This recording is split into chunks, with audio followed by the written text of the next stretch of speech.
pero ni quieren tirar clavo, vean. Señores, acá Luis que en el conjunto donde me trajeron Melo el sitio, aunque bueno, nunca falta la gente que lo mira a uno como bicho raro, pero a la final, gracias a Dios y María Santísima, estoy bien y echado para adelante, carejos. Esta parte de mi vida, esta pequeña parte, se llama felicidad. Siento vivir ya acá en un punto residencial. Se siente Melo, Carelo. Bueno, pille lo caramelo, lo recaramelo de ese paisaje.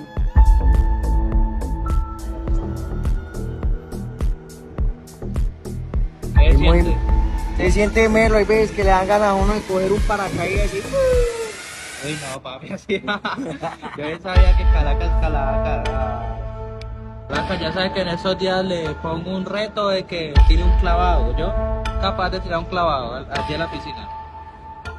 Si fuera más honda, sí. Pero bueno, no es tan onda, es capaz.